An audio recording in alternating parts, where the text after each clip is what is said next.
Magpatuman og 12 ka oras nga scheduled water interruption ang Davao City Water District sa pipila ka lugar sa syudad sugod unyang gabi.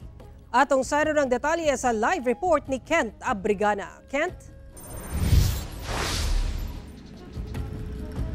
Sara, karon pa lang daan nagpondo na og tubig ang mga konsumante nga maigo sa ipatumang water interruption sa Davao City Water District sugod unyang alas 8 sa gabi.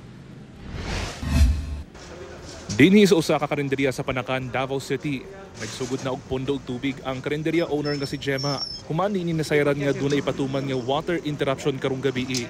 Gahapon pa lang ako gipapuno na akong among mga container, mga drum ug among mga tanan namong butangan sa inuman kay namo sir.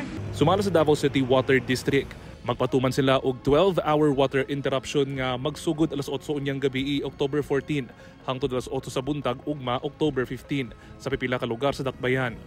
Makasinati og walay aga sa tubig ang mga lugar nga ginaserbisyohan sa Dumoy Water Supply System sa bandang Panakan ug ubang lugar sa northern portion sa Dakbayan, sama sa mga lugar nga makita sa inyong screen.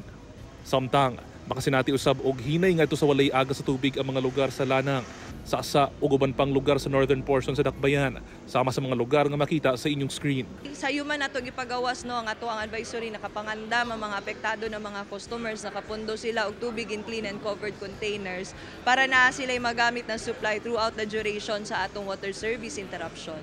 Sumala sa DCWD, ipatuman na moong scheduled water interruption alang sa installation sa cut-in valve sa may diversion road Panakan. Kaning trabaho unyang gabi is part of that operational adjustment para mas ma-optimize na to ang bulk water distribution. Apan posible pa kini nga ma-extend kung makasinati og kusog nga pag-ulan ang Dakbayan ato sa instalasyon.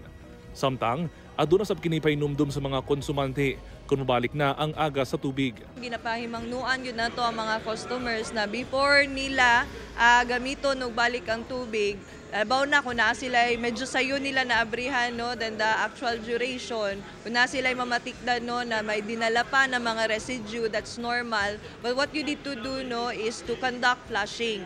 I-turn on lang sa inyong faucets for at least 2 minutes aron mahinluan ang inyong linya. Sara, may pasalig sab ang Davao City Water District nga kung walay masinati nga pagulan atol sa installation, posible nga sayo nga mabalik ang aga sa tubig. Sara. Daghang salamat, Kent Abrigana.